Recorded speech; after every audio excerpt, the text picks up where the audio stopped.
লেজ কেটে দিয়েছে। এটা কি সাপ?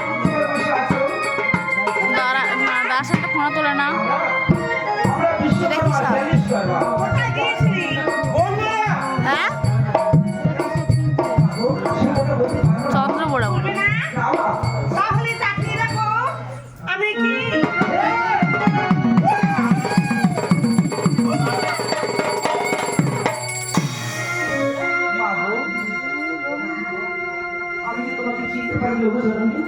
বিশ্বকর্মা কোথায় গিয়েছিলি? বিশ্বকর্মা চন্দ্রধরের একমাত্র পুত্র দুর্লভ লক্ষিন্দরের ভাবে বিবাহ মাসের মানুষের চিত্তে সাহায্য বিশ্বকর্মা আবার ফিরে যাও ওই চিত্রবর্ষাকালী বাড়িতে। ঈশান বলি শীঘ্র করে এসো, আমার সর্বদাই রাস্তা করে এসো। না মা, আমি পারবো না, আমি পারবো না। আমার নাম বিশ্বকর্মা মা, সবাই আমাকে বিশ্বাস করে। আমি কোনোদিন কারোর সঙ্গে বিশ্বাসঘাতকতা করিনি মা। আজ আমি কেমন করে মহারাজের সঙ্গে বিশ্বাসঘাতকতা করবো মা গো? মা আমি কি করবো জানো? কি করবে মা? আমি তোমার একমাত্র বিড়াল ঈশ্বরকে আমি ধ্বংস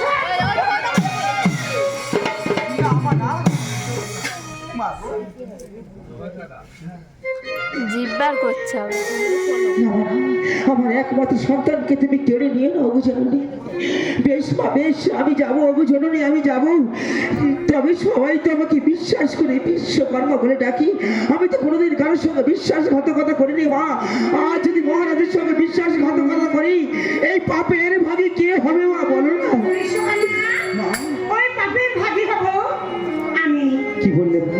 হ্যাঁ বিশ্বকর্মা, আমার পাপের ভাগী তুমি হবে মা?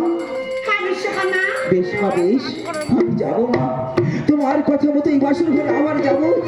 কিন্তু অবজননী, এই বাসরের চাবি যে মহারাজকে দিয়ে এসেছি মা। বিশ্বকর্মা ওই মহারাজকে গিয়ে বলবি ভালো ভালো নীল বাটালি ফেলে এসেছি, তাই বাসন্তী আমার নিতে এসেছি। মা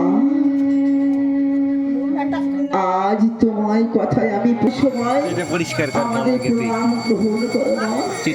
অবজননী দেখো মা, দেখো এই অধম বিশ্বকর্মাকে দেখো মা। এই অধম বিশ্বকর্মার মাঝে যেন কোনো বিপদ না আসে মা, কোনো বিপদ না আসে মা গো। আসি মা, আসি। সাপে এমন কিছু সাপ চুন ভেঙে যাও তুমি গল্পে বসতে। এই তো আমি ছড়ে বলে বলি কোষারি আমি বিশ্বকর্মাকে পাঠিয়ে দিয়েছি চিত্রকোষারি